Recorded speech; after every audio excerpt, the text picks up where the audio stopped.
My long-term kidney disease has caused my body to swell, making me move slowly, and my daughter-in-law often mocks me, calling me fat and useless. She loves to use me as an example to warn the kids not to eat too much fast food, or they'll end up obese like grandma. She often shows me pictures of beautiful dresses, then sighs dramatically, saying, "With your oversized body. Now, how could you ever fit into one of these?" Then she takes my bank card, pays for a bunch of tight party dresses for herself, and laughs with satisfaction. Have any of you ever experienced or witnessed something like this? Stay with me until the end of the video to hear the full story. Please comment and let me know where you're listening from, my dear viewers. And don't forget to subscribe, like, and share this video to support me. I was sitting quietly in the kitchen that morning, just like any other day. The air smelled faintly of coffee and detergent, the kind of stillness that usually brought me peace. I reached for the refrigerator handle to take out some milk for my tea when Monica's voice cut through the silence. "Mom, 3 times a day is enough. You eat like a child with no control."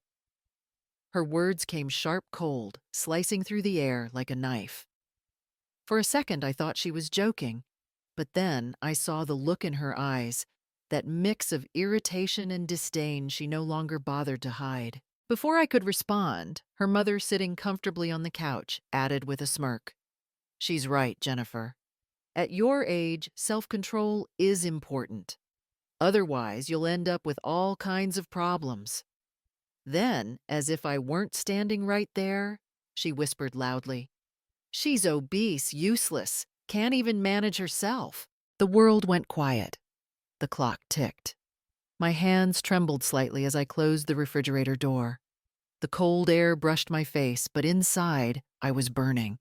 Shame crept up my neck, spreading into my chest, turning into something darker, humiliation maybe, or rage I wasn't ready to name. I turned toward the dining table where the photo of my late husband rested beside a small vase of white roses.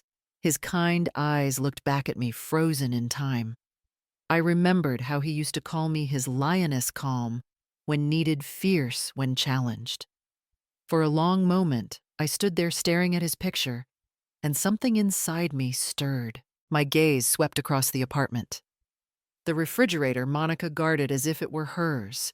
The sofa her mother sank into the chandelier above their heads, casting light on their arrogance.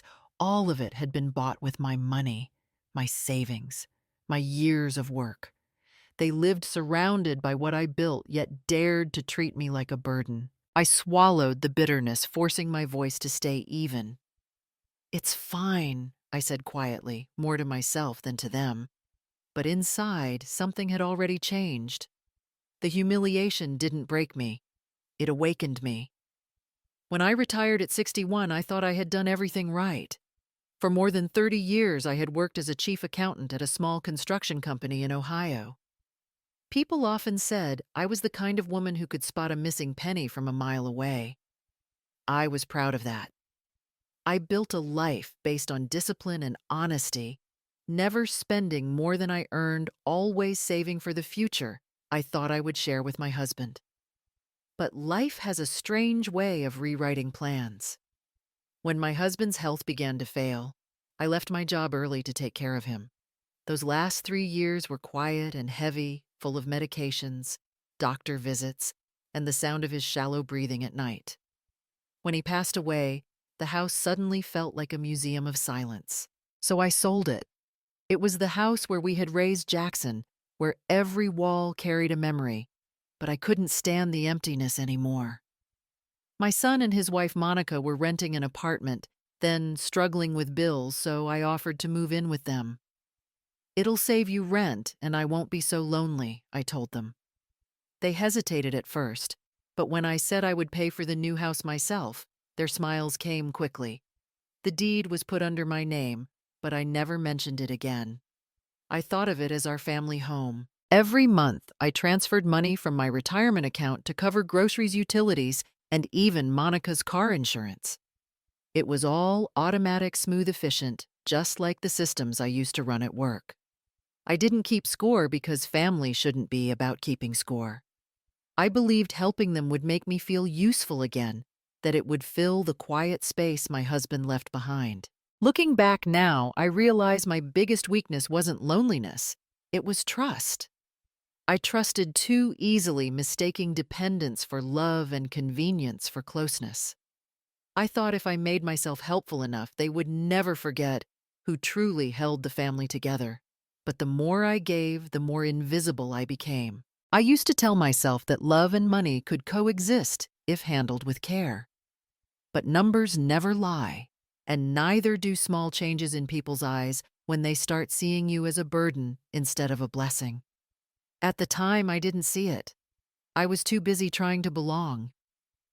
Monica always had a way of walking into a room as if cameras were already rolling. She worked as a cashier at the local supermarket wearing a neat ponytail and a smile that didn't quite reach her eyes. Every day, she'd tell me how exhausting it was to stand behind a register scanning groceries for people who had no taste. But then she'd come home and post a photo of her Starbucks cup with the caption, "Self-care after a long shift." She wanted to be seen as a woman of ambition, someone who had risen above small-town life. I didn't mind her little fantasies at first. Everyone needs a dream, I thought. But slowly, those dreams began to have a price tag, one that was quietly being charged to me. It started with her asking for a supplementary credit card. "It's just for convenience, Mom," she said one morning while pouring almond milk into her coffee. "You know, for groceries, gas, things we all use." Her tone was casual, but her eyes avoided mine. I agreed because it seemed harmless. After all, we were family, and trust was supposed to mean something. For a while, the statements looked normal.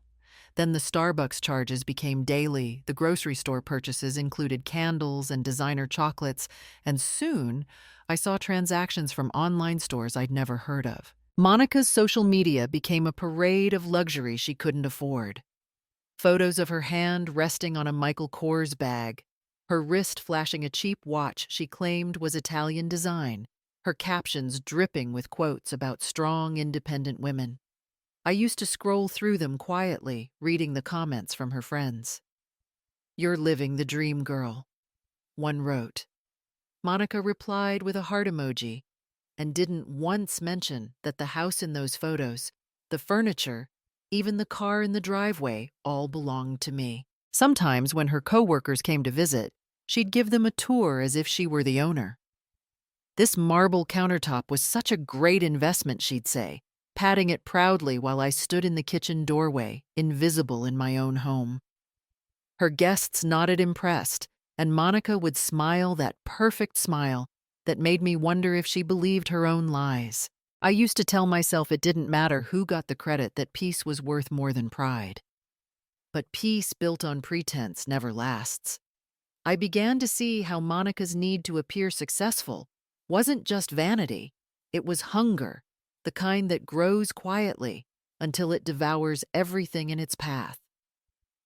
Jackson was never the kind of man who raised his voice. Even as a boy, he hated arguments. When his father and I disagreed, he would quietly slip into his room and turn up the radio until the shouting faded. That habit never left him. As an adult, he became an electrical engineer working long night shifts, always tired, always polite, and always avoiding anything that smelled like conflict. He believed peace was the same thing as love. At home, peace meant silence. When Monica complained that I ate too much or left the water running too long, Jackson would give a weak laugh and mutter something like, "Come on, honey, Mom didn't mean it." Then he would grab his lunchbox and hurry out the door before the air grew too heavy. I used to wait for him to come back, hoping he would notice how her tone sliced through me, but he never did.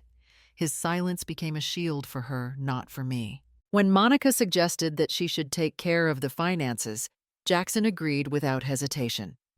"You've always been better with numbers, babe," he said, even though I had spent my entire career as a chief accountant. I remember standing at the sink that evening washing dishes, hearing them talk about budgeting and joint accounts like I wasn't even there. Within weeks, the bills stopped coming to me. Automatic transfers went through quietly, and my savings began to shrink without me realizing it. One afternoon, I tried to talk to him. He was sitting on the couch, half asleep after his shift. "Jackson," I said softly, "do you know that Monica used the joint card for her shopping again?" He rubbed his eyes and sighed. "Mom, please don't start. I'm too tired for this. She's just trying to help. Let's not make it a big deal." That sentence stayed with me longer than it should have. Let's not make it a big deal. It was easier for him to look away than to face the truth that his wife was draining both our accounts and his mother was slowly losing the life she had built. I realized then that my son wasn't cruel. He was simply weak, and weakness can wound deeper than malice.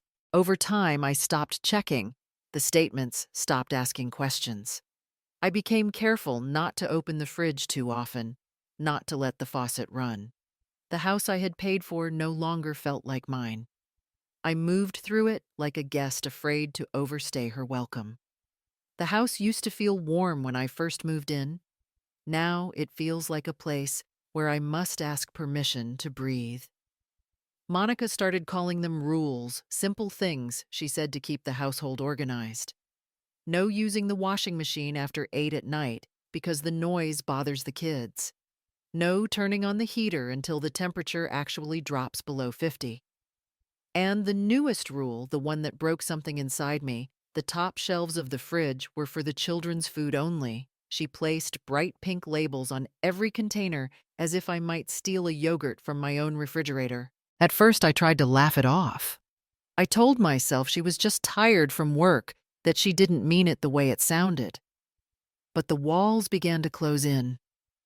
I found myself timing my laundry, tiptoeing through my own kitchen, whispering when I talked on the phone so I wouldn't disturb anyone. The home I had paid for started to feel like someone else's domain, so I went back to an old habit, recording everything. I found a small blue notebook and began jotting down every expense, every odd charge, every remark Monica made. October 3rd. Monica said I left the light on again. October 5th, $68 withdrawn from account, purpose unclear. It wasn't paranoia, it was survival. My years as an accountant taught me that numbers tell stories people try to hide. Now I was using them to protect myself. Neighbors began to notice the change. "We don't see you at the Sunday market anymore, Jennifer," Mrs. Miller said one morning as I watered the small potted roses on my balcony. I smiled weakly and told her I'd been busy. The truth was, it had become easier to stay inside. When you live under constant judgment, even sunlight feels like exposure. One evening, I gathered my courage and asked Monica about an unusual bank deduction. "There was a withdrawal last week," I said quietly, handing her the statement. She didn't even look up from her phone. "I told you already, Mom. I'm just managing the household expenses. Everything I do is for this house." Her tone was flat, her eyes cold. In that moment, I realized she wasn't defending herself. She was asserting control, and Jackson, who sat nearby, pretended not to hear. I looked at him, hoping for even the smallest sign of support, but he kept his eyes on the television. The silence that followed was heavier than any argument could be. The first sign that something was wrong came when I started feeling dizzy every morning. At first, I blamed it on fatigue or age, but the doctor said it was my kidneys. Chronic, he called it, his voice gentle but firm. I needed regular checkups, medications, and a strict diet. He gave me a list of dates for my follow-up visits. I folded it neatly and placed it on the kitchen counter, hoping someone in the house would notice. No one did. When I mentioned it over dinner, Jackson said he'd try to take a day off, but his voice lacked conviction. Monica didn't even look up from her phone. "You can call a taxi, can't you, Mom? We're all busy." Weeks passed.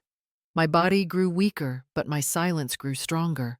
I didn't want to be a burden. Then one morning the fever hit me hard. I couldn't stand long enough to make tea. My skin was clammy and the air felt heavy. When Monica saw me coughing in the kitchen, she froze. "You should stay in your room," she said quickly, covering her mouth with her sleeve. "The kids can't get sick. We'll stay at the hotel for a few days until you're better." And just like that, they left.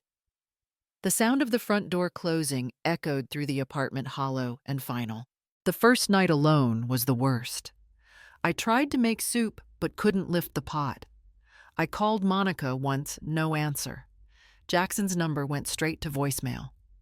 Finally, I dialed Carol, my neighbor across the hall. She came within minutes wearing her old robe and carrying a grocery bag.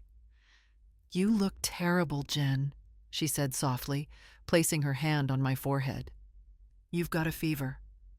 I nodded weakly and gave her a few bills from my purse. "Could you buy me some food and medicine?" "My card doesn't seem to work." She frowned but didn't ask questions. When she left, I sat in the kitchen, shivering, a blanket draped over my shoulders. The hum of the refrigerator was the only sound. I stared at the stack of bank statements on the table. They used to be simple, precise, a reflection of order and control. Now they were full of withdrawals I hadn't made, signatures that weren't mine. My hands trembled as I traced the numbers, and for the first time, I understood something that went beyond money. I wasn't just losing my health or my savings. I was losing ownership of my own life. It began one Monday morning over something as small as a carton of milk. Monica stood in front of the refrigerator, her manicured hand pointing at the shelves as if she were conducting a business meeting. "From now on," she said, "we'll have some simple rules to make things easier for everyone. Mom, you can open the fridge 3 times a day, breakfast, lunch, and dinner only. It keeps the bills down and helps me stay organized." She smiled, like a manager pretending to be kind, but her tone left no room for discussion. Jackson sat at the table sipping his coffee, avoiding my eyes. At first I thought she was joking, but that evening, when I reached for some fruit, she appeared from nowhere. "That's your 4th time today," she said lightly, but there was steel beneath her words. I froze the apple still in my hand. She plucked it away and returned it to the shelf, her movements neat, practiced, final. "We have to stick to the plan, Mom." Within days, the rules multiplied. Labels appeared everywhere, on shelves, jars, even the butter dish. Kids' snacks, family dinner only, private use. My favorite tea was moved to the back of the cabinet. She started buying the cheapest groceries for me, discount soup cans, day-old bread, while the good cuts of meat and fresh fruit were reserved for her and the children. It wasn't about money, it was about control. Every sticker, every instruction was her way of marking territory. When friends came over, Monica's kindness turned theatrical. "Mom, remember we agreed not to leave the heater on too long," she would say in front of them, voice dripping with sugary politeness. The guests would chuckle, thinking it was harmless family teasing. But I could feel the heat rise in my face as I smiled through the humiliation. It wasn't a joke. It was punishment disguised as order. I began keeping track of her words, her tone, the times she reminded me of the rules. The accountant in me recorded each offense in silence the way I used to balance company ledgers. January 14th, reprimanded for using milk after 9 p.m. January 15th, forbidden from touching thermostat. Numbers don't lie, and neither did these details. They painted a clear picture of how far I had fallen. Monica called it structure. I called it slow erasure. She was turning my home into a place where I existed by permission. It started subtly, the way poison hides in honey. Monica's insults always came wrapped in laughter, her voice sweet enough to make others think she was joking. At dinner, when Jackson sliced the roast chicken, she would lean back and smile. "Mom, you really should eat less," she'd say lightly. "You're expanding every week." The table would fall silent for a second. Then someone would chuckle awkwardly, thinking it harmless family teasing. I would lower my eyes and force a small smile, pretending not to hear the sting behind her words. It was easier that way. Easier than letting my son see the humiliation in my face. When relatives came over, the pattern continued. Monica loved to perform kindness with one hand and cruelty with the other. "Oh, she's so sweet," she'd tell my cousin, patting my shoulder. "But Mom always needs money for something, you know. Groceries, gas, the gardener, whatever it is." Then she'd laugh and list small details that only I or the bank would know. Last week, she misplaced her card again, poor thing. Everyone would smile politely, unsure whether to laugh or to pity me. I would sit there, my hands folded in my lap, wishing the floor would open up beneath me. It wasn't just the words, it was the way she said them. Slow, deliberate, always loud enough for everyone to hear. The kind of tone that makes you feel smaller with every syllable. Jackson rarely stopped her. He would sip his drink, pretending to look at his phone, pretending not to notice how my face stiffened or how my voice faded into silence. After each gathering, I would go to my room, close the door, and sit on the edge of the bed, my heart pounding with a strange mixture of anger and shame. I told myself to stay calm, that I was too old for confrontation, that peace was better than pride. But peace bought with silence begins to taste like defeat. The neighbors started to notice too. They'd greet me with pity instead of warmth. "You've lost weight, Jennifer. Everything okay at home?" they'd ask gently. I'd smile and say yes, even though I could feel the image Monica had painted of me spreading like smoke, this overweight, helpless old woman living off her children. And perhaps that was her goal all along, to turn me into a background figure someone pitied rather than respected, a joke told at her dinner table. Little by little, I wasn't just losing my dignity, I was being rewritten in the eyes of everyone around me. Jackson's silence hurt more than Monica's words ever could. When she mocked me at the dinner table or rolled her eyes at my every move, he would simply sigh and say in a tired voice, "Mom, she's just joking." Sometimes he wouldn't even say that, he would just glance down at his plate, pretending to focus on his food until the moment passed. The room would fill with tension, thick enough to cut, yet he never tried to clear the air. His quiet became a wall I couldn't climb, a wall built from fear, fatigue, and avoidance. I used to believe that silence meant peace, that my son was trying to keep harmony in the house. But peace without truth is just another kind of lie. Every time he chose not to speak, a small part of me crumbled. It wasn't about the money Monica spent or the rules she invented. It was about watching my own child, the boy I once stayed up all night nursing through fevers, now pretending not to see my humiliation. When Monica said cruel things, I often looked at Jackson, hoping for a sign, a glance, a word, even a shake of the head that told me he still saw me, still remembered who I was before all this. But he would always find something else to do, refill his water glass, check his phone, or suddenly stand to take out the trash. Each small avoidance was a dagger, quiet and precise. One evening, after Monica scolded me for using too much detergent again, I caught Jackson's eye. He hesitated, opened his mouth as if to speak, then closed it. That moment, more than any word, broke me. He wasn't cruel. He was afraid of confrontation, afraid of losing comfort, afraid of seeing what his silence was doing to me. And yet, his fear became my punishment. At night, I would lie awake and wonder if I had failed him somehow. Maybe I had raised him to be too gentle, too eager to please, too scared of conflict. I wanted to blame Monica for everything, but the truth was heavier. It was my son's inaction that left the deepest scars.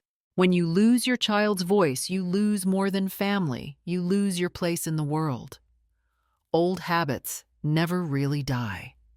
After decades as an accountant, I had trained my mind to notice patterns, the smallest inconsistencies, the numbers that didn't add up. And when my world began to shrink under Monica's control, that instinct quietly came back to life. At first, It was just a way to make sense of things, a small rebellion against the chaos that had become my daily life. But soon it became something more, a quiet form of survival. Every morning after they left for work and school, I would sit at the kitchen table with a cup of weak coffee and my old blue notebook. I started recording everything: grocery receipts, water bills online, orders, even the cash withdrawals that appeared mysteriously on my statements. I noted the dates, the amounts, the purpose, and who had the receipt in hand. My handwriting was slower now, but steady, each line a small reclaiming of control. I found an old smartphone in the drawer, the one Jackson had given me years ago when he upgraded. Its camera barely worked, but it was enough.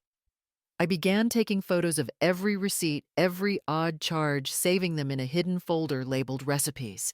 It made me smile a little, the irony of hiding evidence under something so harmless. As the weeks went on, I noticed the same names appearing across transactions, boutique stores I had never heard of, luxury cosmetics and online payments that didn't match any household needs. I would circle them in red ink and whisper to myself, "Pattern Jennifer."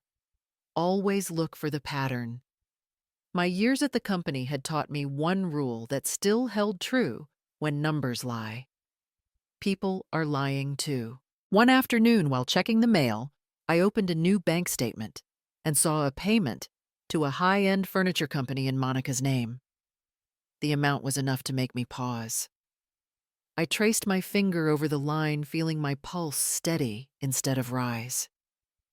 The pain of betrayal had dulled into focus. For the first time in months, I didn't feel powerless. I felt prepared. This quiet routine became my secret job. No one knew. While Monica was busy showing off her perfect life online, I was building a record of the truth. Line by line, receipt by receipt. I wasn't planning revenge yet. I was simply gathering what was mine, the truth. And deep down, I knew that one day, these numbers would speak louder than my silence ever could. It started with something small, the kind of thing most people wouldn't notice. Monica told me one morning that she needed to update some family payment settings to make shopping easier. She spoke in that bright, efficient tone she always used when she wanted something. "Mom, it's just a convenience thing," she said, while stirring her latte. "If I can manage the online payments for groceries and utilities, it'll save you the hassle." I nodded, relieved to have one less task to worry about. I didn't realize she wasn't asking for permission. She was taking control. A few weeks later, I received a letter from the bank thanking me for opening a new credit account. My name was on it, but I hadn't applied for anything. I remember standing by the window rereading the letter 3 times, my heart tightening with every line. When I asked Monica about it, she smiled too quickly. "Oh, that. It's just a secondary card. I used your info for convenience. You'll still get the points, don't worry." She said it like she was doing me a favor. But my instincts, the ones I'd honed through years of balancing ledgers, whispered otherwise. Soon after, I noticed that large purchases began appearing in the family folder: designer handbags, salon packages, luxury cosmetics. The receipts were tucked between utility bills, carefully hidden, but never gone. When I confronted her gently about a $200 charge to a boutique in New York, she shrugged. "It's from the household fund, Mom. You said you wanted me to handle that." Her lies were smooth now, polished with practice. One afternoon, when I tried to pay a bill, my card declined. I called the bank only to hear that my PIN had been changed by request. The new card, they said, had been mailed to my address, except it hadn't. Monica intercepted it, of course. For days, I had no access to my own money. When I asked her, she laughed softly. "You must have forgotten you changed it yourself." "Don't worry, I'll fix it." That sentence chilled me more than the coldest winter wind. Around the same time, small whispers began to follow me in our neighborhood. Mrs. Lee mentioned she'd seen Monica's posts online, subtle, smiling captions like, "Some people just love to meddle in their kids' lives," or "Living with older relatives can be..." exhausting. The comments were filled with sympathetic emojis, and I suddenly understood she wasn't just stealing my money. She was stealing my reputation. It was no longer simple greed. It was isolation. Financially, socially, even emotionally, Monica was cutting every thread that tied me to the world. But what she didn't know was that I was already watching, already recording. And sooner or later, every number tells its story. The day of Monica's birthday arrived like a storm dressed in glitter. She had decided to throw a grand party at home, which meant my home, of course. "It's just practical, Mom," she said sweetly. "No need to waste money renting a venue when we have this beautiful space." By we, she meant me. She never mentioned that every inch of that space, from the mortgage to the chandelier, had been paid for with my savings. For days leading up to the party, the house was a whirlwind of deliveries, floral arrangements, champagne crates, boxes of imported snacks. I covered the expenses quietly, writing checks, approving transfers, watching my retirement fund shrink one receipt at a time. Monica justified each expense as a family investment. She made it sound like generosity was my duty. The morning of the event, she took control of everything. She ordered a bakery from downtown to deliver a 4-tier cake covered in gold frosting and pink roses. She hired a decorator who transformed my living room into something out of a socialite magazine. The walls were draped with silk. The furniture rearranged my framed wedding photo quietly taken down and replaced by a large glittery banner that read, "30 Flirty and Thriving." When I saw it, something inside me went cold. The home that once smelled of fresh coffee and morning peace now reeked of perfume and champagne. When guests began to arrive, Monica floated around in her sequined dress, greeting everyone with air kisses. "Welcome to my home," she said more than once, her voice bright and polished. No one corrected her. Jackson stood by the bar, smiling awkwardly, raising his glass each time someone toasted to his wife's amazing sense of style. I stood near the kitchen doorway, holding a tray of hors d'oeuvres I hadn't chosen, watching strangers take photos on my furniture. At one point, Monica gestured toward me and said loudly, "That's my mother-in-law."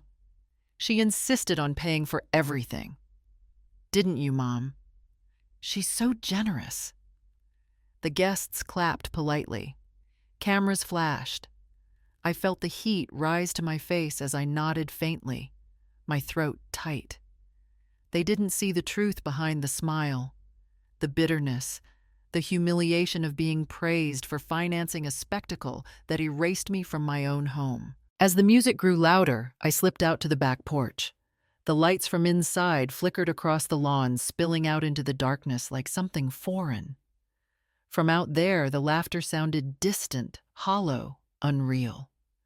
I looked through the window at the glittering crowd and realized that everything they admired, the house, the decorations, even the champagne in their hands, belonged to me. And yet in that moment, I was nothing more than an uninvited guest in my own life. The moment came disguised as laughter. The music was soft, the lights warm, and Monica stood in the center of the room, surrounded by her friends and her mother, Evelyn, a woman with the same sharp smile and colder eyes. They were comparing their fitted designer dresses, laughing about how they still had the figure despite their busy lives. Evelyn twirled in her red gown. Monica posed beside her, hand on her hip. Then, almost as if it were spontaneous, Monica clapped her hands and said, "Oh, wait, I have something for you, Mom." The room turned toward her. She picked up a beige dress from one of the decorative boxes near the table. It looked soft, folded neatly, but the fabric was clearly worn. I watched her walk toward me, the corners of her mouth lifted in that polished, charming smile that only I knew was dangerous.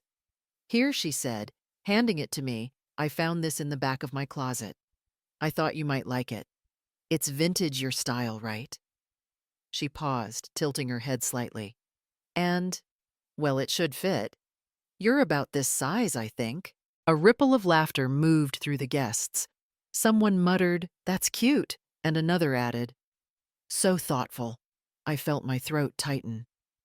The dress dangled limply in my hands like a public reminder of how small I'd become in my own home. I tried to smile to act as if I understood the joke. "Thank you," I managed to say, though my voice trembled. Monica turned to her friends, pretending to soften the blow. "Oh, come on, it's just for fun. Mom's part of the game," she said brightly. Cameras flashed. Phones were raised. I saw one of her friends filming their faces, lit with amusement. I stood there, holding the dress, surrounded by laughter that cut deeper than any insult. It wasn't about the fabric or the color. It was about being turned into a spectacle, a prop, in her performance of generosity. I could feel the humiliation burn beneath my skin, spreading slowly, leaving me cold even under the warm lights. Jackson stood nearby, frozen, pretending to refill a glass, pretending not to notice. Evelyn's laughter rang clear across the room. "Oh, Monica," she said proudly, "you're always so funny." In that moment, I realized this wasn't just a party. It was a stage, and I had been cast as the fool. Every smile, every camera, every chuckle was a quiet applause for Monica's victory. I held the dress against my chest, the laughter still echoing, and thought one day this moment will mean something very different, because I was watching, and I would remember every detail. It happened faster than I could think. After the laughter over the gift, Monica clapped her hands again and said, "Come on, Mom, try it on for fun. Everyone wants to see how it looks." The guests cheered, their voices rising in a blur of champagne and amusement. I hesitated, shaking my head slightly, but Monica's tone turned sharp beneath the sugar. "Oh, don't be shy. It's just a game. You'll look adorable." I wanted to refuse. Every instinct in me screamed to walk away. But all those eyes, my sons included, were on me. So I took the beige dress and went into my bedroom. My hands trembled as I tried to zip it up. The fabric pulled tight across my back, the zipper catching halfway. No matter how I turned, it wouldn't move. I stared at myself in the mirror. Breath, shallow, the woman reflected there, looking nothing like the one who used to walk into board meetings with confidence. When I stepped out, the room fell silent for half a second before Monica gasped dramatically.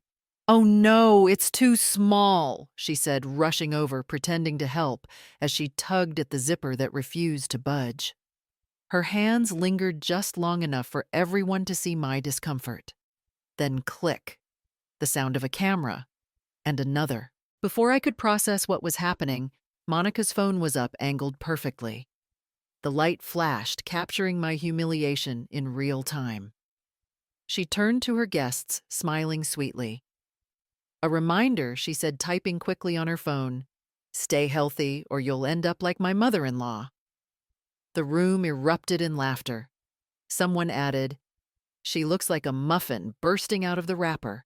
The laughter doubled, bouncing off the walls like cruel applause. I stood there, frozen, my arms at my sides, the zipper half open, the laughter echoing. The sound didn't fade. It grew sharper, louder, almost unreal. I tried to meet Jackson's eyes, but he looked away, pretending to refill a glass. No one stopped it. No one said enough. My hands began to shake, and I focused on the cake sitting on the table, a towering confection of pink frosting and golden letters spelling out, "Happy Birthday, Monica." I noticed the receipt still folded beneath it. My name was on that bill, the only place in the entire room where I still existed.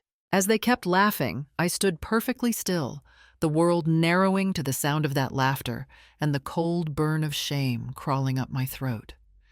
Somewhere deep inside, something solidified, a quiet, steady line between what I had endured and what I would never allow again.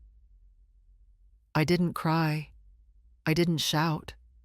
I just sat there in the middle of the laughter as the music pulsed around me like a heartbeat that no longer belonged to me. My hands rested calmly on my lap, my posture still, my face unreadable. Around me, the guests were still chuckling, sipping champagne, pretending not to notice what had just happened. But I noticed everything, every glance, every whisper, every smirk hiding behind a glass of wine. I watched Monica glow in the center of the room, surrounded by her admirers. Her phone lighting up with notifications as the photo spread across her social media. She looked victorious, triumphant. She had turned me into the evening's entertainment, and she believed she'd won. But while everyone else saw silence as surrender, I knew better. My silence had never been weakness, it had always been calculation. Inside my mind, I began to count backward. Every insult, every transaction, every moment of deceit, replayed in perfect order like numbers aligning in a spreadsheet. Day 1, I told myself quietly. The grocery card application. Day 17, the PIN change. Day 43, the boutique purchase in another state. I could see it all with the precision only years of accounting could give. Each humiliation had a timestamp, a name, a trace.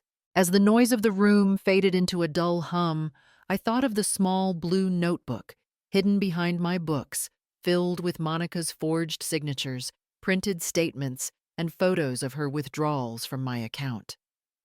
I remembered the file on my old smartphone, labeled recipes, a folder of evidence built piece by piece in the shadows of her arrogance. Every detail was there. Every careless mistake she thought I was too old to catch. Someone refilled my glass. I didn't drink. I simply placed my palm against the cool surface of the table, grounding myself in that moment. The laughter began to fade, replaced by the clinking of glasses and soft chatter. Monica turned toward me, her smile still perfect, her voice honey-sweet. "Mom, are you okay? You're so quiet." I met her eyes for the first time that evening. The noise, the lights, the guests all disappeared. My voice was steady, almost gentle. "Happy birthday, Monica," I said. A pause. My lips curved slightly, not into a smile, but something sharper. "I hope you enjoy what's coming." She blinked confused for half a second, then laughed it off. But in that instant, I felt a quiet power return, something small, solid, and unshakable. The humiliation she had planted had taken root, yes, but it had grown into something else. Resolve. The kind that doesn't fade when the music stops. That night, after the last guest left and the music finally died, silence settled over the house like a heavy curtain. The smell of champagne and perfume lingered in the air, but underneath it was something sharper, the scent of resolve. I sat alone in the kitchen, the lights dim, a cup of tea steaming in front of me. My hands were steady now. The tremor that once came with humiliation had been replaced by a colder, quieter focus. The refrigerator hummed softly behind me. The glitter banner still hung in the living room, crooked and gaudy, a reminder of the night's spectacle. But none of that mattered anymore. I reached for my phone, the old one with a cracked corner, and unlocked it with calm precision. My thumb hovered over a hidden folder, one that no one in this house knew existed. Account evidence, the label read. Inside it was my secret ledger of survival. Every document was there. Photographs of receipts with Monica's signature, scans of forged credit applications, screenshots of bank withdrawals from out-of-state ATMs. Each file was dated, organized, and labeled just like I used to do at work. It was my life's skill repurposed for war. I had been recording everything for 6 months, pretending not to notice, pretending not to care, while quietly gathering the rope she would one day hang herself with. I scrolled through this folder once more, ensuring nothing was missing. Then I opened my email and clicked on a draft I had prepared weeks ago. The subject line was simple: proceed as we discussed. The recipient was Caldwell attorney Robert Caldwell, the man who had handled my late husband's tax estate years earlier, a man who knew both numbers and justice. The clock on the stove blinked 11:48 p.m. The house was still. Outside, the wind brushed against the windows like a whisper. I took a breath, reread the message, and hit send. The soft chime of the sent email echoed louder than any of Monica's laughter that night. That single click was more than a message, it was the turning of the tide.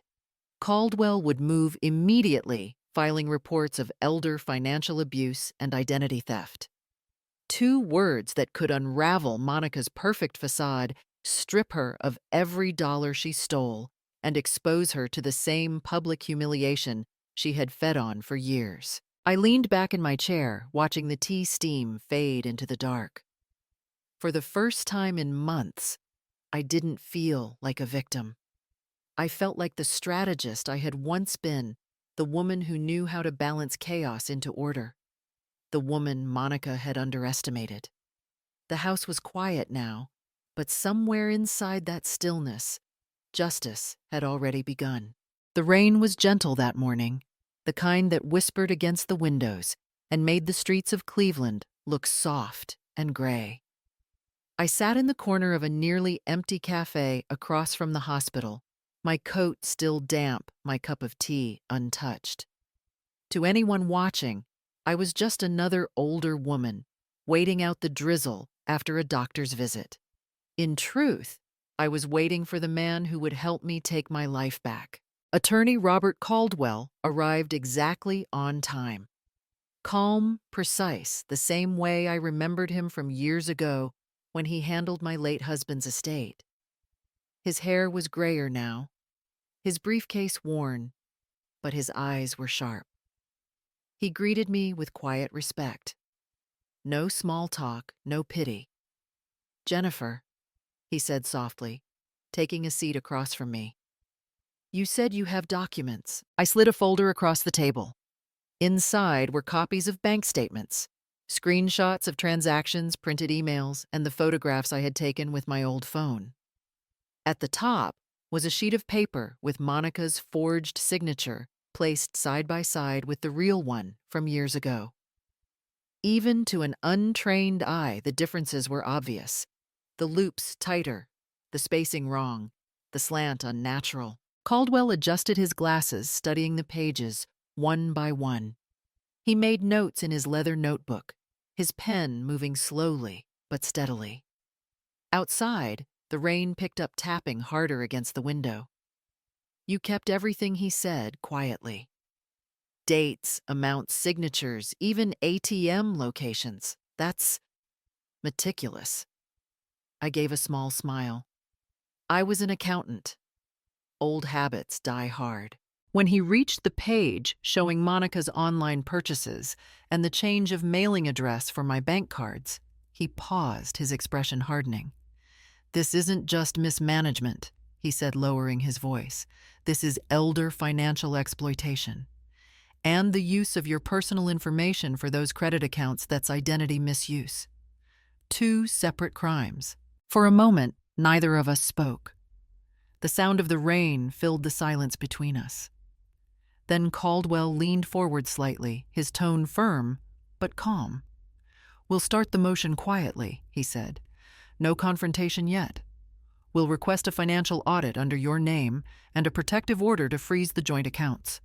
Once the court reviews this, Monica won't even see it coming." I nodded, my heart steady. "I don't want revenge," I said softly. "I just want my dignity back." Caldwell looked at me, his eyes kind but unwavering. "Sometimes," he replied, "justice is the only dignity that matters." When he left, I remained for a while, watching the raindrops slide down the window like slow-moving glass beads. For the first time in months, I felt something different from fear. It was control, quiet, deliberate, and real. The days that followed felt less like waiting and more like rebuilding control, one document at a time. Caldwell and I met twice a week, always in quiet places. sometimes at the library, sometimes in his office, with the blinds half drawn. He was meticulous, patient, and utterly professional. "We'll do this the right way," he kept saying, step by step with no mistakes. He showed me how to access my digital banking history through the secure portal, guiding my hand as if teaching me to use numbers all over again. Together, we pulled every statement, every purchase log, every digital authorization linked to my name. Now, he said, let's verify the IP addresses. Through the bank's security department and the internet provider, he traced the origin of several online transactions that had been charged to my card. The result was unmistakable. Most of the luxury purchases had come from California. I had never left Ohio in years. That detail alone, he said, was enough to build a strong claim of identity theft. Each new discovery felt like peeling back a layer of Monica's deceit. There were handbags from Beverly Hills spa reservations under my name, even subscriptions to beauty clubs I'd never heard of. Caldwell organized each record neatly into folders, his notes crisp and methodical. "This isn't just theft," he said quietly one morning. "It's a pattern of exploitation. She's been draining your accounts and your credibility." The next breakthrough came from the insurance company. Caldwell contacted them directly, requesting archived paperwork from the old homeowner's policy that had been canceled months ago. When the documents arrived, he placed them side by side on the table. My genuine signature curved deliberate, and the forged one Monica had used to cancel the policy. The difference was striking. The refund from the canceled plan, several $1,000s, had been rerouted into Monica's private checking account. It was the final confirmation we needed. Caldwell began assembling the case file like a craftsman. 3 main sections, evidence summary listing every document and digital trace. Financial misuse. Timeline. A chronological map of each fraudulent act. And victim statement, my written account of what had happened, signed and notarized. When the binder was complete, he closed it with a quiet click and slid it toward me. "This," he said, tapping the cover, "isn't revenge. It's protection. Adult Protective Services and the county court will take it from here." For the first time, I felt the weight on my chest ease. The evidence was no longer just numbers, it was truth, structured, validated, and ready to speak louder than any of Monica's lies. It began quietly. No confrontation, no warning. Just a line of code, a signature, and a form stamped pending fraud investigation. Caldwell had already arranged everything with the bank's compliance department. By mid-morning, every supplementary account linked to mine was frozen. No withdrawals, no transfers, no access. Monica and Jackson's cards went from gold to useless plastic in seconds. The bank handled it efficiently. They issued a formal notice stating that due to ongoing fraud review, all secondary access privileges were suspended. My online banking credentials were reset, the primary ownership reinstated under my name only. It felt strange at first to reclaim something that had always legally been mine, but the feeling wasn't guilt. It was relief. For months, I'd been watching my own finances from the outside, treated like a guest peeking through the window of her own house. Now the door was unlocked and the key was back in my hand. At 9:42 a.m., my phone rang. Monica's name flashed on the screen, her voice already rising before I could speak. "Mom, did you do something? My card got declined at Starbucks. This is ridiculous." There was a hiss of irritation behind her words, the tone of someone used to control, now realizing she'd lost it. I let her vent. Then, with the calmest voice I'd used in months, I said, "Probably a system error, dear. These banks can be so unpredictable." She went silent for a second, maybe confused by my composure, then hung up without saying goodbye. I placed the phone down and turned to my laptop. The bank's secure portal opened smoothly. No more shared logins, no unauthorized devices. My name shone alone at the top of the screen. Primary account holder, Jennifer L. Moore. I clicked through the tabs slowly, almost reverently. Savings intact. Retirement fund untouched. Every cent that mattered was right where it should be. For a long moment, I just stared at the numbers. They weren't just digits on a screen. They were proof that I still existed, that I hadn't been erased by her greed. The faint reflection of my face on the monitor looked older, yes, but not defeated. A small smile formed not of triumph, but of clarity. Outside, the rain had stopped. The light filtering through the kitchen window caught the steam rising from my cup of tea, and for the first time in months, I didn't feel like a victim counting losses. I felt like the accountant I used to be, the woman who knew every cent, every law, every loophole. Monica had played games with my money, my name, and my dignity. But now every move she made would bounce off a wall she couldn't see coming, and it had already begun. The morning the notice was sent out, the air felt strangely still. Caldwell had handled everything with quiet precision, his legal language sharp and airtight. The notice of termination of tenancy bore both Monica and Jackson's names printed in bold, followed by the reason in clear legal terms: elder financial abuse and unauthorized use of property. It wasn't revenge. It was justice, written on official letterhead. By Ohio law, those found to have financially exploited an elderly property owner have 14 days to vacate the premises once evidence is filed. Caldwell had cited every relevant statute, complete with the documented proof we'd gathered: the fake signatures, the redirected funds, the frozen accounts. "This is your property," he told me calmly, handing me a copy of the notice.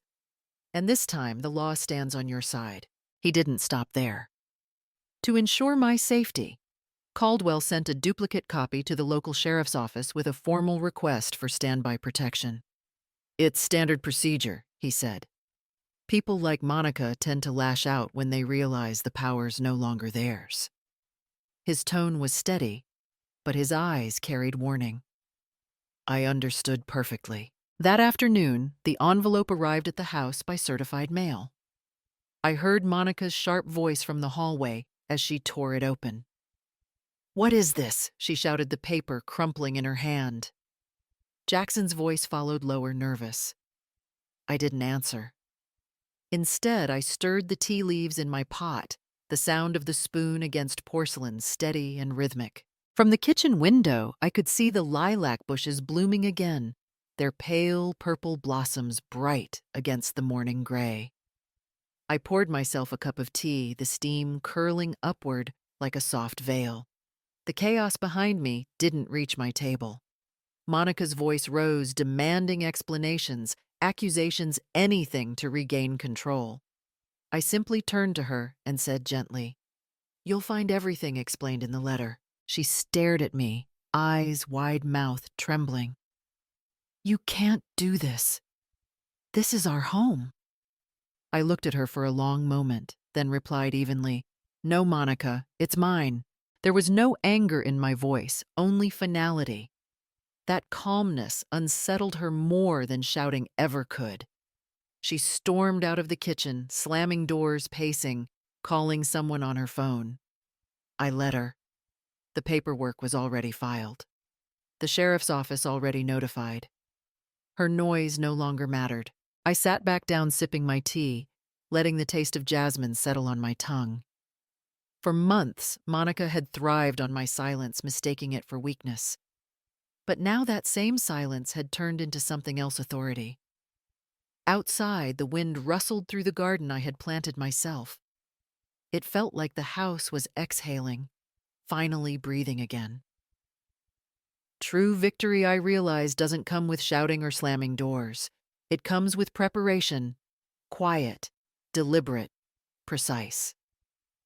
Every battle I had ever fought in my life, whether balancing a company's books or managing a household, had taught me one thing: numbers and facts never lie. That night, those same principles became my armor. My phone buzzed softly on the kitchen counter. It was a message from Caldwell. The court accepted our motion. They'll be served tomorrow morning. I stared at the screen for a long moment, letting the words sink in. There was no thrill, no rush of triumph, only a deep, steady calm. It was happening. The law was now in motion, slow but unstoppable, like the turning of gears in a clock that had been frozen for too long. Outside the house was quiet, except for the faint hum of the refrigerator and the ticking of the wall clock. I stood and walked to the small safe tucked behind the pantry door. Its familiar click sounded louder than usual in the silence. Inside were the artifacts of a lifetime: the deed to the house, the savings certificates, my late husband's watch, a few family photos carefully wrapped in old envelopes. I took them out one by one, checking every corner of every folder, then placed them back with methodical care. Each paper, each signature, each notarized seal was more than proof of ownership. It was proof of survival. They had tried to erase me with deceit and control, but these documents said otherwise. They said I was still here. I closed the safe, locking it with a sense of finality, and made myself a cup of chamomile tea. The taste was warm, grounding. Tomorrow would bring confrontation questions, accusations, maybe even tears. But tonight, there was peace in knowing the truth was finally lined up in my favor. Before heading to bed, I paused by the window. The street outside glistened faintly under the porch light, the lilac bushes swaying softly in the wind. I thought about everything that had been taken and everything I was about to reclaim. My reflection in the glass looked older, yes, but it also looked stronger, like a woman reborn through fire. I whispered to the night, not for anyone else to hear, but for myself. They thought I was weak, I said, my voice steady. But they forgot I used to balance ledgers for a living. I can balance justice too. Then I turned off the light, leaving the house in gentle darkness, and went to sleep, knowing that tomorrow the first page of my new life would finally begin. At exactly 7:20 that morning, the illusion of control shattered. Monica stood barefoot in the living room, her hair messy still in her silk robe, frantically tapping at her phone. Her order for luxury skincare had just been declined. She frowned, refreshed. The page tried again, declined. Then came the email notification, bold and merciless on the screen. Account access revoked. Fraud alert. The color drained from her face. "What the hell is this?" she muttered, fingers trembling as she clicked open another email. Her online banking login had been reset. The joint accounts frozen. The cards suspended. A sharp, guttural sound tore from her throat. "You can't do this," she screamed, voice echoing through the kitchen. "This is our home." Her tone cracked halfway between rage and panic. The control she'd once wrapped around the household like a noose was slipping thread by thread, replaced by something she couldn't name: fear. Across the room, I was already awake, seated at the dining table in my robe, the morning light soft against the porcelain cup in my hand. The tea was still warm. I had been expecting this moment, though not quite its music, her hysteria rising against the calm rhythm of a quiet morning. I set my cup down gently, the sound of porcelain against wood sharp enough to slice through her shouting. When I looked up, Monica's eyes were wild, searching for someone to blame, someone to manipulate. But that morning, I wasn't the same woman she used to dismiss with a wave or silence with guilt. "Read the deed, dear," I said, my voice low, steady. This house was mine. The words landed with the weight of truth, cold, undeniable, final. Monica froze her mouth open, her breath shallow. For a heartbeat, even the chaos stopped. The world seemed to shrink to that single moment, her arrogance colliding with reality. You can't talk to me like that," she stammered. But the fight in her voice was already thinning.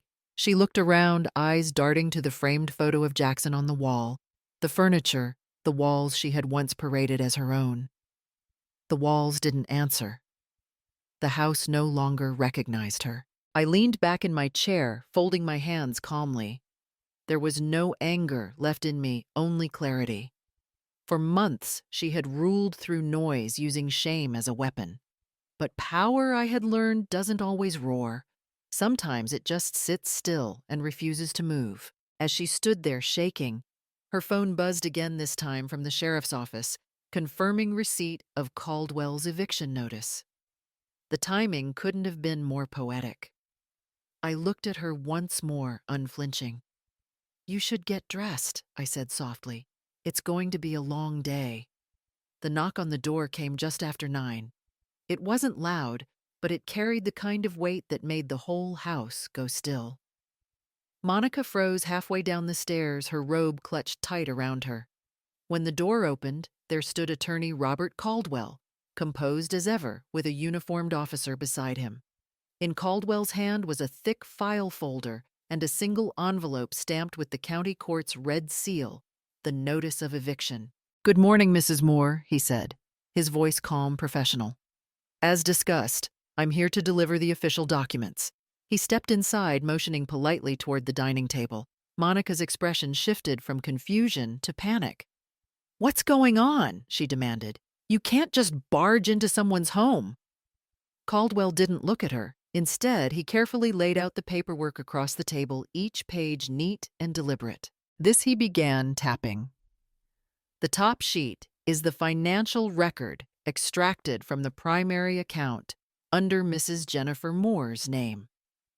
The officer stood silently near the doorway, his presence quiet but firm. Caldwell flipped through the pages, spreadsheets, printed statements, color-coded summaries.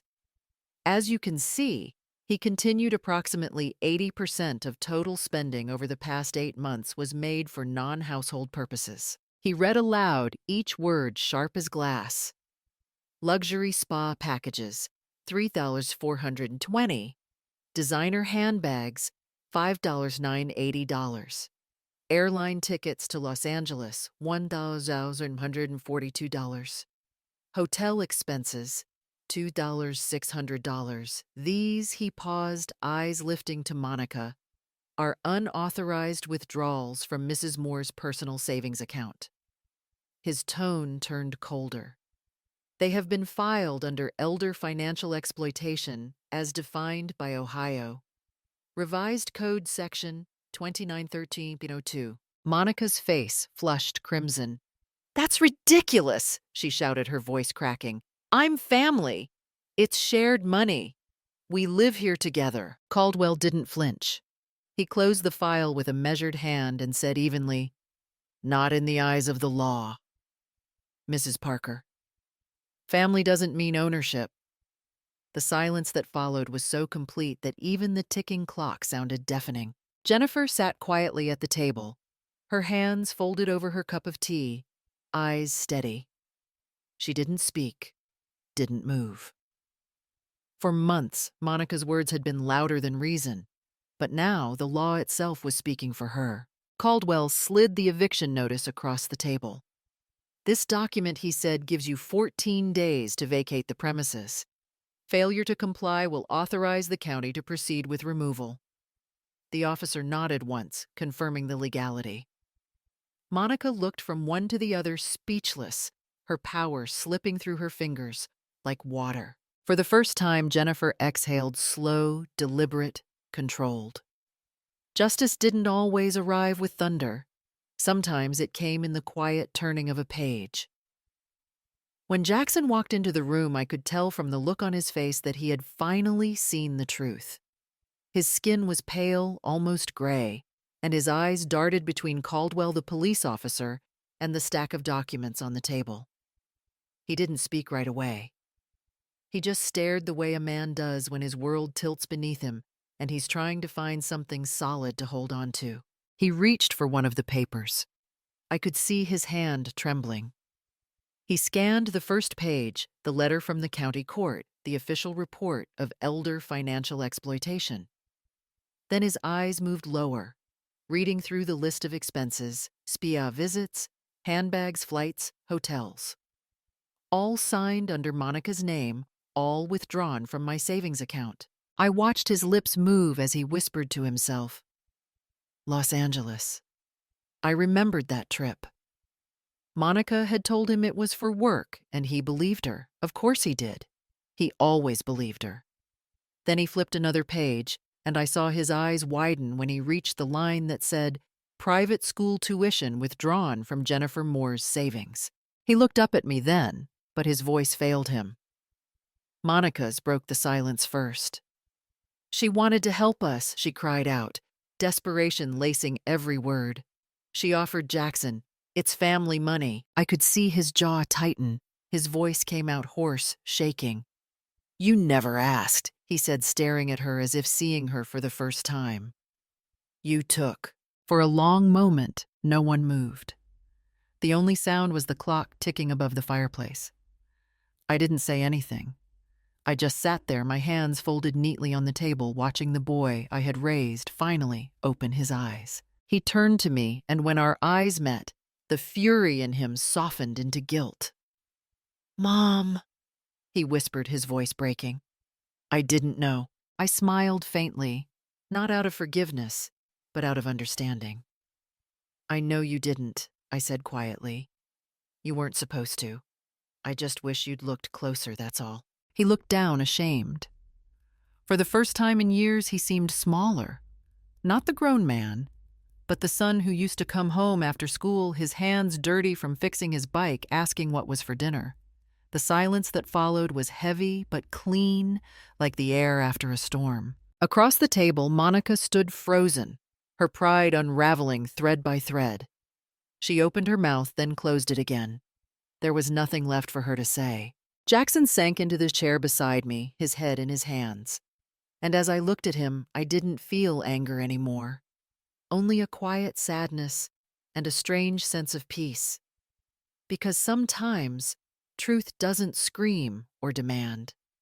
It simply waits for the right moment. And then it stands there, undeniable. Caldwell placed the final document on the table, the notice to vacate its red seal glinting faintly under the morning light.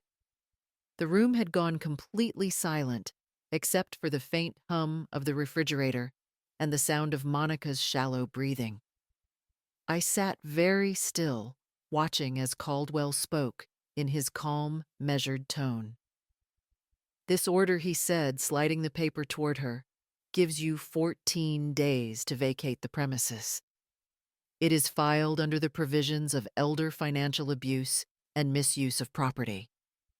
His words were soft, but each syllable carried the weight of law.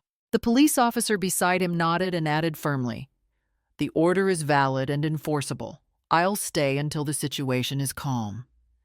His voice was polite but final. There would be no more shouting matches, no more manipulation disguised as family concern. Everything now was written, signed, sealed, irreversible. Monica's face drained of color. She stared at the document like it was a foreign language. Then suddenly her body gave way.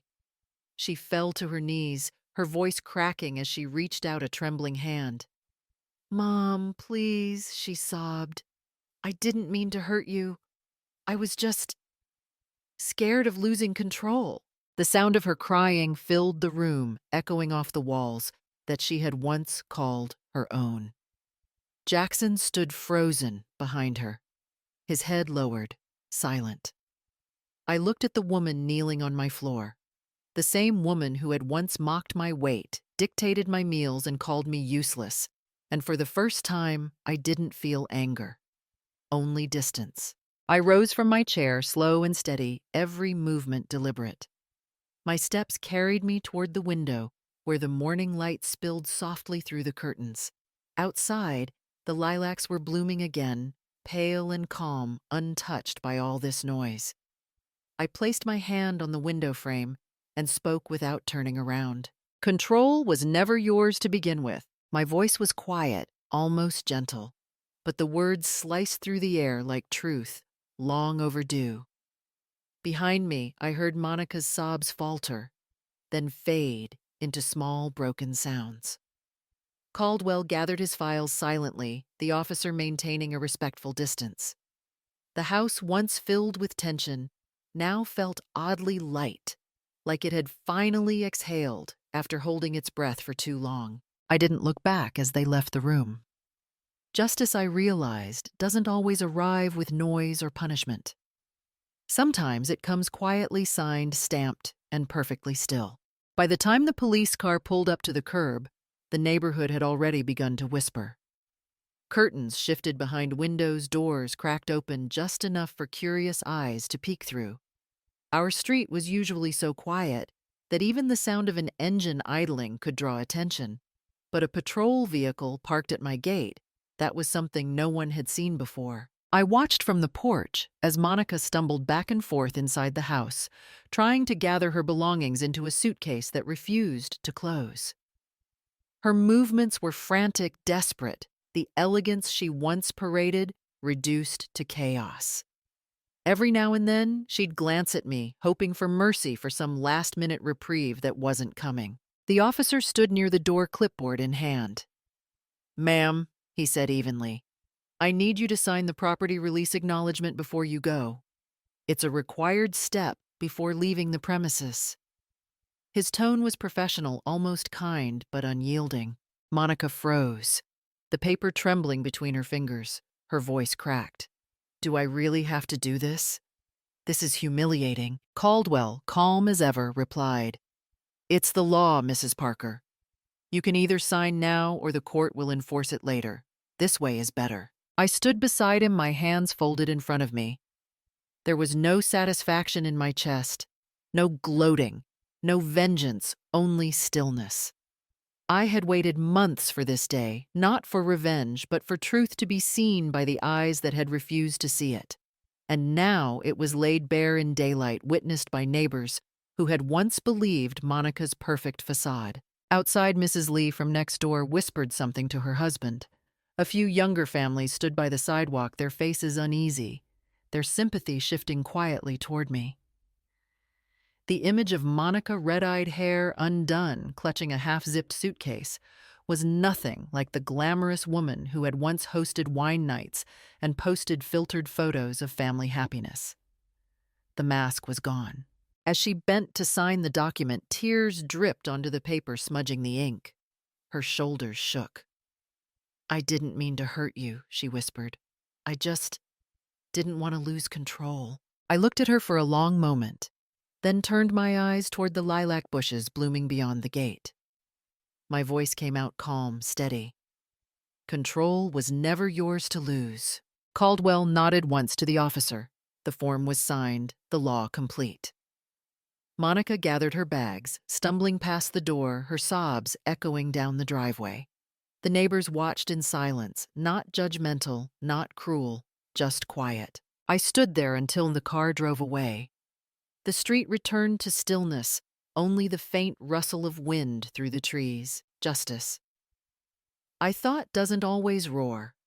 Sometimes it just stands in the open, silent and undeniable, like the morning light after a long storm. 2 days after the eviction, the story broke. I was sipping tea by the window when I saw the headline appear on my phone screen: "Supermarket employee accused of exploiting elderly landlord." For a moment, I just stared at it. My hands didn't shake. My heart didn't race.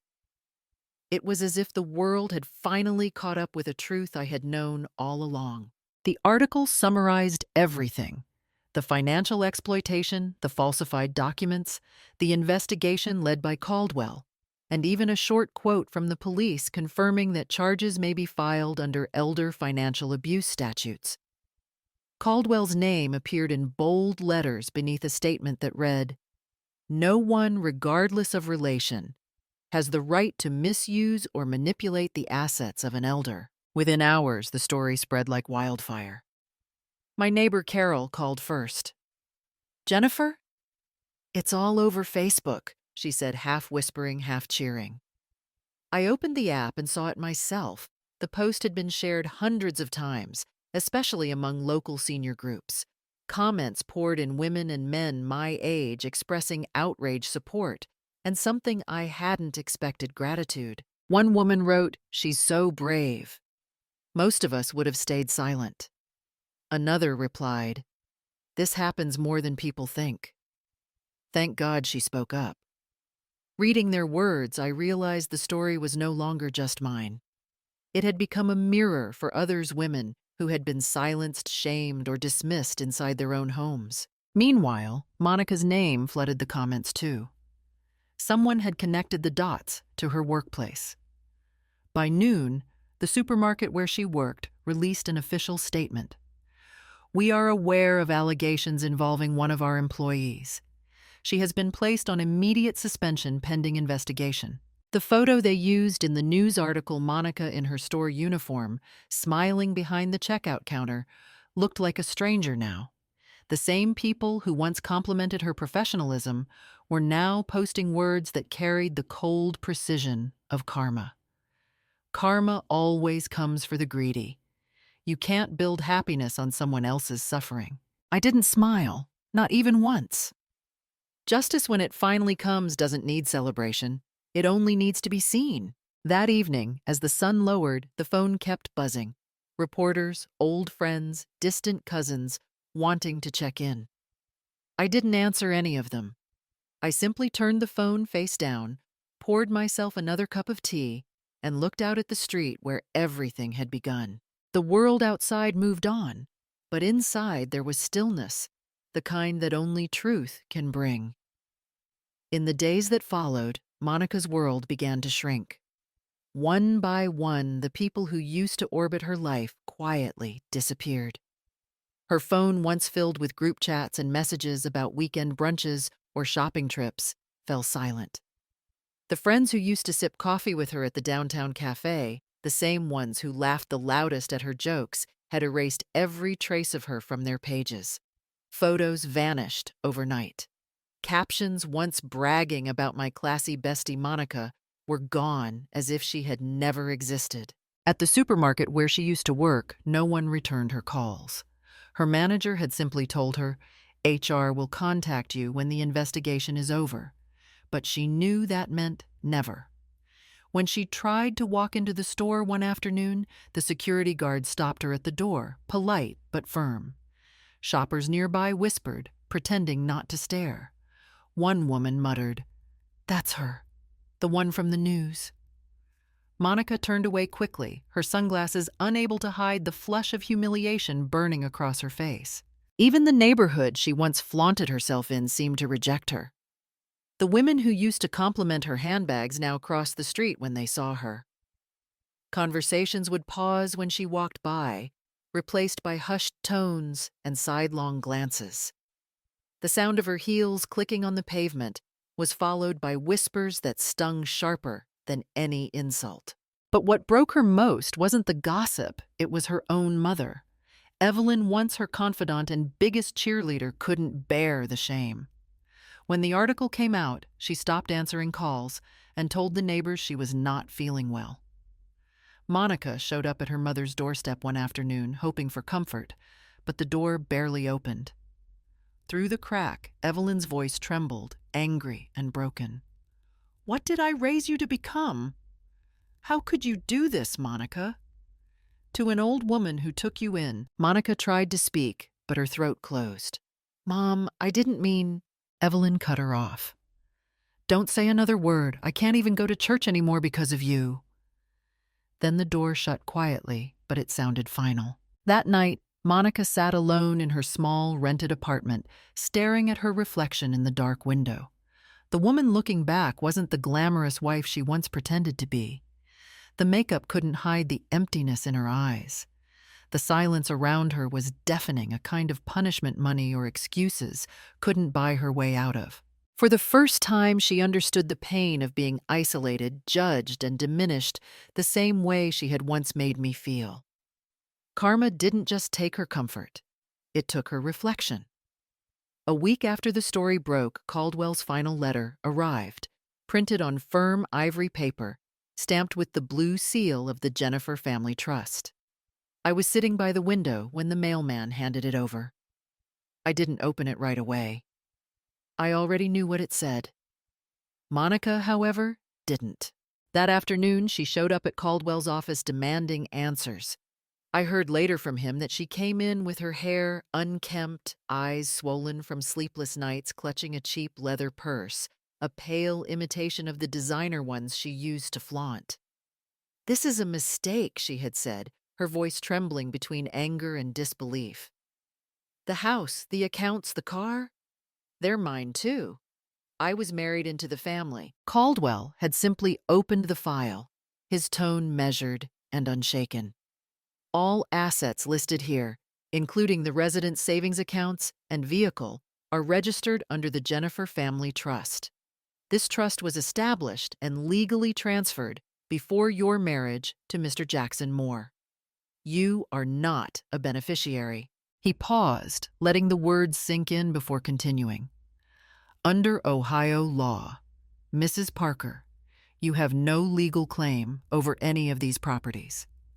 The documentation predates your involvement with the family." I imagined the silence that followed, heavy and humiliating. For years, Monica had lived as though ownership equaled worth, parading handbags, cars, and vacations like trophies. Now, with one letter, the illusion evaporated. Every luxury she had touched was never truly hers to begin with. She tried to fight back, of course. Caldwell later told me she contacted several lawyers hoping someone would take her case. But one by one, they turned her away. The evidence of financial fraud was too strong, the trail of unauthorized withdrawals too clear.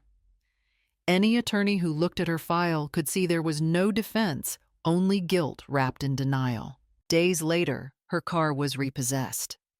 The bank confirmed the joint account had been dissolved. The balance returned entirely to the trust.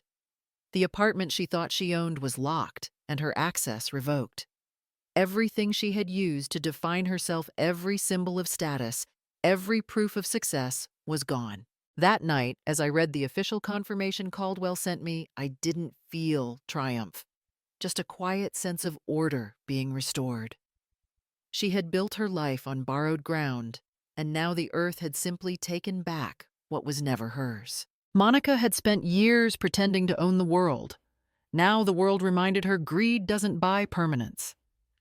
Jackson rented a small room above a hardware store near the construction site where he had just started working again. The space was barely more than a bed, a desk, and a single window overlooking a gray parking lot, a far cry from the comfortable home he had once shared with Monica. But for the first time in years, he felt something close to peace. The noise in his head, guilt, confusion, regret was still there, but it no longer ruled him. He worked long hours as a freelance electrical engineer, taking whatever small projects came his way. The pay was modest, but the work was honest.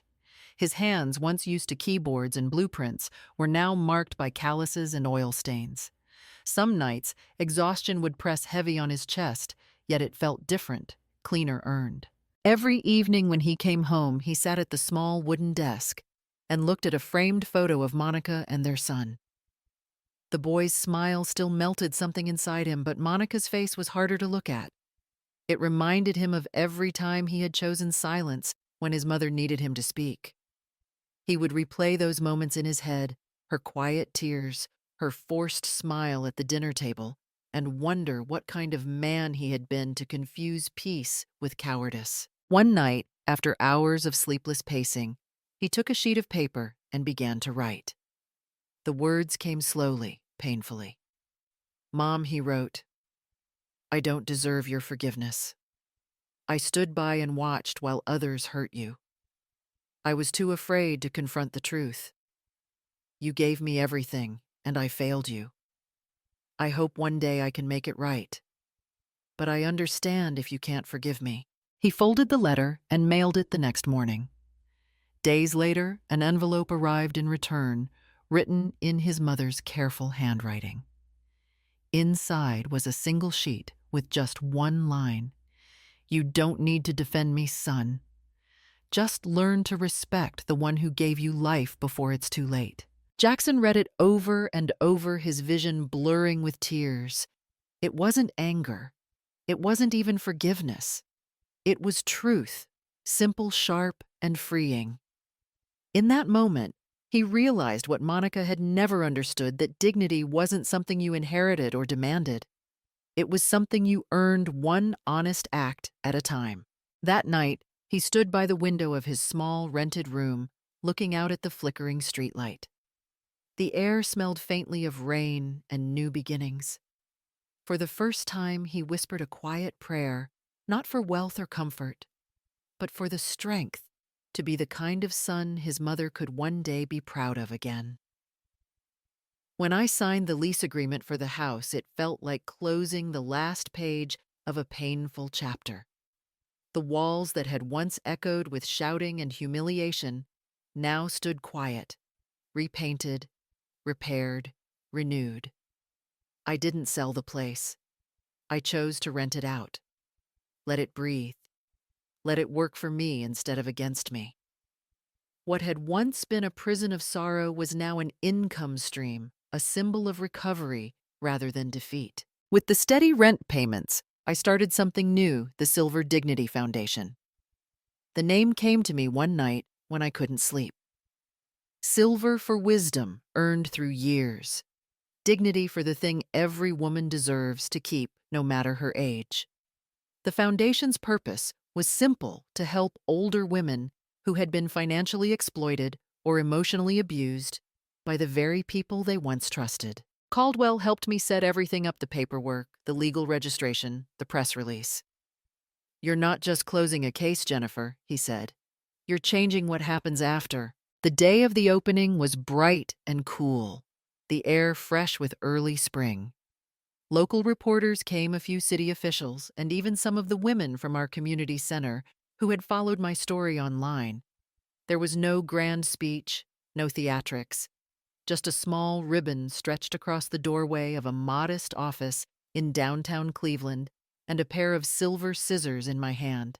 Caldwell stood beside me, smiling in that calm, proud way of his. When the cameras clicked, I didn't pose, I simply looked forward. The flash caught a moment I hadn't expected. Not triumph, but peace.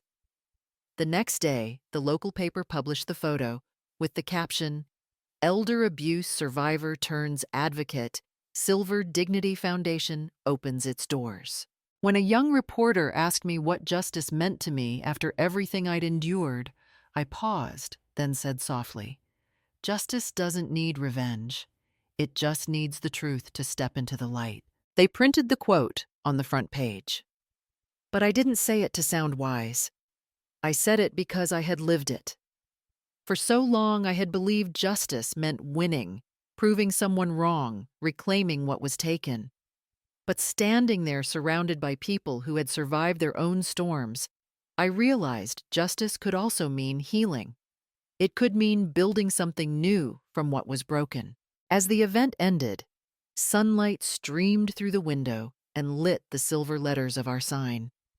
I felt lighter, not because I had defeated anyone, but because I had finally let go. Karma had done its work, and I at last was free. The afternoon light was soft golden, almost tender as it fell across my garden. I sat on the porch with a cup of tea warming my hands, listening to the faint hum of the radio, playing an old jazz tune I used to love. The roses had started to bloom again, gentle pink and ivory petals that swayed lightly in the breeze. It had been months since the storm of lawyers, reporters, and police cars, yet the memory no longer hurt. It simply existed, like a chapter that had been read and closed. I took a slow sip of tea, breathing in the scent of chamomile and fresh soil. From where I sat, I could see the window of the house I had once fought so hard to reclaim.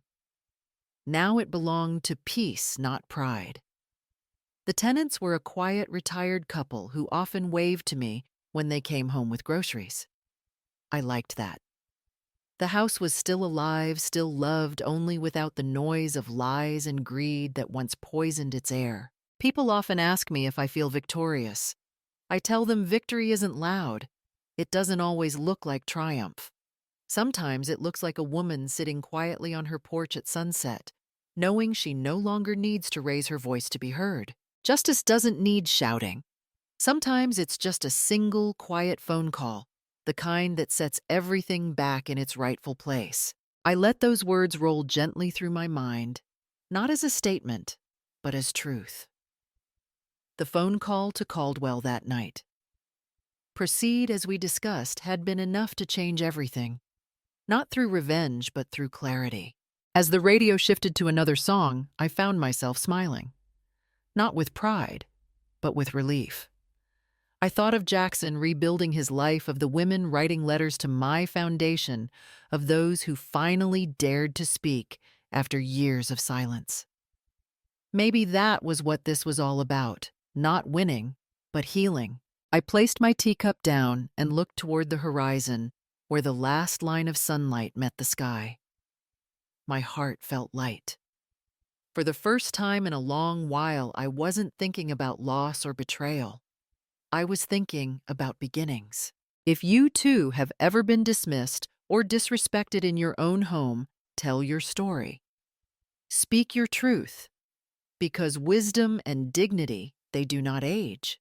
They grow stronger with every woman who refuses to be silenced. The wind shifted gently, carrying the faint melody of the radio through the garden. I closed my eyes and smiled again. No anger, no bitterness, just peace. The kind that comes when justice and kindness finally meet in the same heart.